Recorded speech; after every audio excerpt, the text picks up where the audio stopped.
سے تلوار سے خنجر سے اٹھا تھا، کب تیر سے تلوار سے خنجر سے اٹھا تھا، اسلام تو تعلیم پیمبر سے اٹھا تھا۔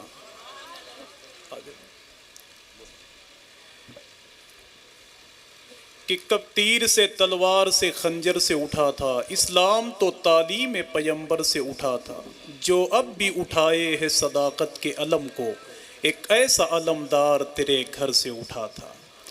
جو اب بھی اٹھائے ہے صداقت کے علم کو، ایک ایسا علمدار تیرے گھر سے اٹھا تھا۔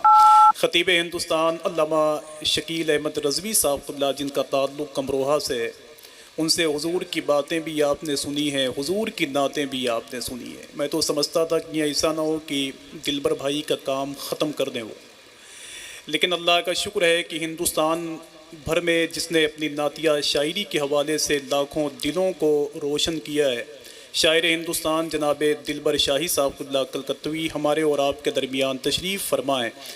اللہ انہیں حضور کی مدحت سرائی کے حوالے سے لمبی عمر عطا فرمائے۔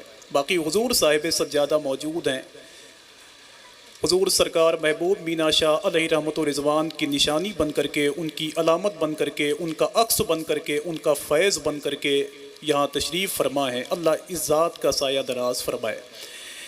جامعہ مینائیہ کے در و بام، خانقاہ عالیہ مینائیہ، اس کے بعد میں مسجد صدیق اکبر کے در و بام، جامعہ مینائیہ کی عمارت دیکھنے کے بعد ہر آدمی یہ کہتا ہے کہ سرکار محبوب مینا شاہ علیہ رحمت و رضوان نے جو قربانی پیش کی ہے امت مسلمہ کے حوالے سے، بہت مشکل سے کوئی ایسا درویش آپ کو ملے گا کبھی۔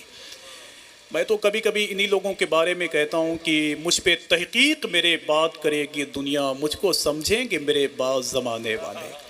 یار لاکھوں دنیا میں پیر ہیں جو اپنے مریدوں کی بارگاہ میں بیٹھے ہوتے ہیں اور وہ اپنے فیوز و برکات سے کم مالا مال کرتے ہیں۔ ظاہر سی بات ہے کہ وہ اپنے مریدوں کے فیوز و برکات سے اپنے آپ کو مالا مال کرتے ہیں۔ اگر آپ خاموش ہو جائیں 2 منٹ کے لیے تو حضور صاحب سجادہ کی موجودگی میں ایک بات کر لوں، پھر میری بات ختم ہو جائے گی اور ثنا خان رسول شاعر ہندوستان جناب دلبر شاہی صاحب قبلہ آپ لوگوں کے درمیان ہوں گے انشاءاللہ۔ پاکستان کے ایک بہت بڑے عالم تھے، ان کو دنیا علامہ عبدالحکیم اختر شاہ جہاں پوری کے نام سے موسوم کرتی تھی۔ عظیم عالم دین، عظیم نقاد، عظیم مصنف تھے وہ۔ ان کے پاس کچھ لوگ پہنچے، ان لوگوں نے کہا کہ حضور ہم لوگوں کو ایک جلسہ کرنا ہے، اس میں آپ شرکت فرمائیں۔ علامہ عبدالحکیم اختر شاہ جہاں پوری نے ارشاد فرمایا کہ میرے بھائی میں اس میدان کا آدمی نہیں ہوں، جو اس میدان کے کھلاڑی ہیں ان کو لے کے جاؤ آپ۔ ان لوگوں نے کہا نہیں حضور آپ کرم فرمائیں، اس جلسے میں شرکت فرمائیں۔ علامہ عبدالحکیم اختر شاہ جہاں پوری اس جلسے میں تشریف لے گئے تو دیکھا یہاں سے لے کر وہاں تک ہزاروں لوگ بیٹھے ہوئے ہیں، ممبر نور پہ سارے علماء موجود ہیں، اور وہاں سے لے کر یہاں تک 15 پیر بیٹھے ہوئے ہیں جن کے چہرے پر داڑھی نہیں، جو شریعت کا مذاق اڑانے والے ہیں، وہاں سے لے کر یہاں تک بیٹھے ہوئے تھے۔ علامہ عبدالحکیم اختر شاہ جہاں پوری جب مائک پہ تشریف لائے تو انہوں نے کہا یہ بتاؤ کہ میرا موضوع کیا ہے، یہ بتاؤ کہ میرا موضوع کیا ہے۔ میری یہی باتیں ہندوستان میں کچھ لوگوں کو چبھتی ہیں، تو پتہ نہیں کیوں چبھتی ہیں، میں تو جان ہی نہیں پاتا ہوں۔ یہاں سے لے کر وہاں تک 15 پیر بیٹھے ہوئے تھے جن کے چہرے پر داڑھی نہیں، جو شریعت کا مذاق اڑانے والے، جنہیں حضور کی شریعت کا لحاظ بھی نہیں تھا۔ علامہ عبدالحکیم اختر شاہ جہاں پوری جب مائک پہ تشریف لائے انہوں نے ارشاد فرمایا کہ یہ بتاؤ کہ اس وقت میرا موضوع کیا ہے۔ تو ان لوگوں نے کہا کہ حضور آپ کا موضوع یہ ہے کہ اہل سنت کے زوال کا سبب کیا ہے، اہل سنت کے زوال کا سبب کیا ہے۔ تو علامہ عبدالحکیم اختر شاہ جہاں پوری نے برجستہ ارشاد فرمایا کہ اگر اہل سنت کے زوال کا سبب ایک ہو تو بتاؤں، وہاں سے لے کر یہاں تک 15 بیٹھے ہوئے ہیں، وہاں سے لے کر یہاں تک 15 بیٹھے ہوئے ہیں۔ کبھی آپ گونڈا کا سفر کریں، جامعہ مینائیہ کے اندر داخل ہوں، پیدا کرنے والے رب کی عزت کی قسم میرا گربان آپ اس لیے بھی پکڑ سکتے ہیں کہ میں نے اس مدرسے میں تعلیم حاصل کی ہے، تو آپ کہیں گے کہ ظاہر سی بات ہے کہ آپ اس ادارے کی، اس خانقاہ کی تعریف کریں گے۔ میں قریب 5 سال تک میں رہا جامعہ مینائیہ میں، انہی اساتذہ کے درمیان تعلیم حاصل کرتا رہا، لیکن میں نے جتنا بہتر نظم و نسق اعلیٰ حضرت سرکار سے محبت کرنے والا ادارہ جامعہ مینائیہ کو میں نے بہت قریب سے دیکھا ہے، جہاں سرکار تاج الشریعہ اس وقت تشریف لائے تھے۔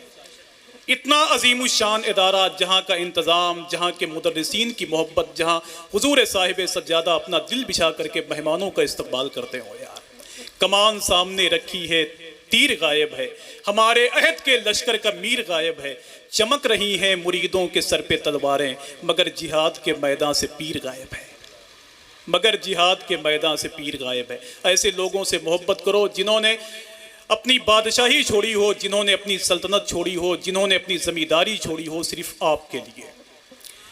یہی وجہ ہے کہ میں نے اسی گراؤنڈ میں ایک بات یہ کہی تھی کہ شہنشاہی کو ٹھوکر مار کے محبوب مینا نے بتا ڈالا فقیری کا مزہ کچھ اور ہو۔ شہنشاہی کو ٹھوکر مار کے محبوب مینا نے بتا ڈالا فقیری کا مزہ کچھ اور ہوتا ہے۔ اللہ ہمیں اس دہلیز سے محبت کرنے کی توفیق عطا فرمائے، ان کے بارگاہ کے فیوز و برکات سے مالا مال فرمائے۔ علامہ مذکر حسین صاحب اللہ اور میرے استاد حضور الشاہ علامہ قاری نثار احمد صاحب اللہ کو اللہ لمبی عمر عطا فرمائے۔ میں اس محفل نور میں دلبر شاہی صاحب اللہ سے پہلے میں ہندوستان کے خوبصورت نعت خواں کو آپ کے حوالے کرتا ہوں، جس کی ذمہ داری پر اللہ کا شکر ہے کہ سب یہاں بیٹھے ہوئے ہیں۔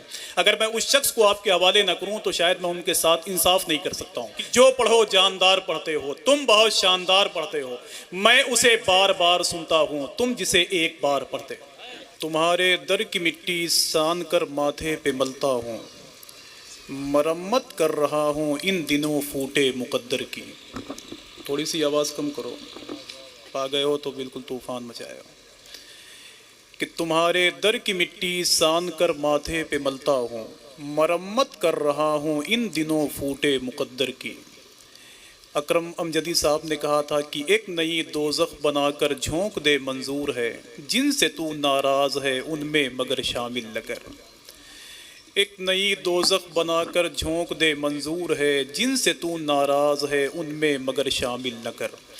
ثنا خان رسول محترم اعظم مینائی صاحب اللہ کو اللہ حضور کی مدح خوانی کے حوالے سے لمبی عمر عطا فرمائے، دربار عالیہ مینائیہ کا فیض انہیں عطا فرمائے، حضور صاحب سجادہ کے فیوز و برکات سے ان کو مالا مال فرمائے۔ ہندوستان کے مشہور و معروف شاعر محترم دلبر شاہی صاحب اللہ یہاں بیٹھے ہوئے ہیں، اور میرے خیال سے سب ان کو سننے کے لیے یہاں تشریف فرمائے۔ کتنے لوگ سنیں گے ذرا ہاتھوں کو اٹھائیں ماشاءاللہ۔ اچھا، اگر ان کو آپ کے حوالے نہ کیا جائے تو پھر آپ لوگ میرے ساتھ کیا سلوک کریں گے؟ ماشاءاللہ ماشاءاللہ۔ اللہ کا شکر ہے کہ وہ تشریف فرما ہے، ان کی آواز کو سننے کے لیے ہم لوگ یہاں بیٹھے ہوئے ہیں۔ کلکتہ شہر کو چھوڑ کر کے تھوڑی دیر وہ آپ کے شہر میں داخل ہیں۔ اللہ ان کے قدم کی برکت سے اس زمین کو مالا مال فرمائے۔ اور دلبر بھائی بیٹھے ہوئے ہیں، آج ٹوپی بھی پتہ نہیں کس دنیا کی ہے، تو میرے خیال سے پڑھنے میں بھی الگ رنگ ہوگا انشاءاللہ۔ ہندوستان کے باہر کویت انہیں بلایا گیا حضور کی مدح خوانی کرنے کے حوالے سے، دبئی اور کئی ملکوں میں انہوں نے سفر بھی کیا ہے۔ ان کے بہت سارے مشہور کلام ہیں جو اللہ کا بڑا احسان ہے کہ بچپن سے لوگ سنتے ہیں۔ قریب 25-30 سال ہو گئے انہیں حضور کی نعت پڑھتے ہوئے ممبر نور پہ کھڑے ہو گئے۔ سرکار مفتی اعظم کے خلیفہ تھے، ان کا نام تھا علامہ عبدالحمید صاحب اللہ، وہ افریقہ میں رہتے تھے۔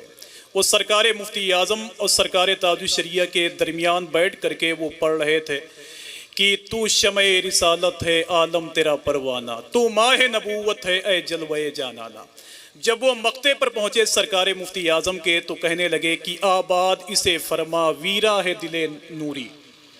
تو سرکار مفتی اعظم نے ارشاد فرمایا کہ اللہ کا شکر ہے کہ فقیر کا دل اب روشن ہو چکا ہے، اب اسے یوں پڑھو کہ آباد اسے فرما ویرا ہے دل نزدی۔ بغل میں سرکار تاج الشریعہ بیٹھے ہوئے تھے، انہوں نے کہا کہ نانا اگر میں کہتا تو یوں کہتا اسے کہ سرکار کے جلووں سے روشن ہے دل نوری، سرکار کے جلووں سے روشن ہے دل نوری، سرکار کے جلووں سے روشن ہے دل نوری۔ اللہ کا شکر ہے کہ نعتیہ شاعری کے چراغ کو جن لوگوں نے روشن کیا ہے ان کے خاندان کے لوگ انہیں کم پہچانتے ہیں، پوری دنیا کے لوگ انہیں زیادہ پہچانتے ہیں۔ تو آئیے ادب اور احترام کے ساتھ شاعر ہندوستان جناب دلبر شاہی صاحب اللہ، جن کا تعلق کلکتہ سے بھی تھا، کوڈرما سے بھی ہے اور گریڈی سے بھی ہے، اب آگے ان کا تعلق کہاں سے ہوگا یہ مجھے معلوم نہیں ہے۔ تو آئیے نعروں سے استقبال کر لیں۔ نعرہ تکبیر، اور ہاتھوں کو اٹھائیں، نعرہ تکبیر، نعرہ رسالت، مسلک اعلی حضرت حضور صاحب سجادہ شاعر ہندوستان جناب دلبر شاہی، نعرہ تکبیر، نعرہ رسالت۔ میری دیوار پر کتنے کیلنڈر ہو گئے بوڑھے، تیرے آنے کا وعدہ بھی قیامت سے ذرا کم ہے۔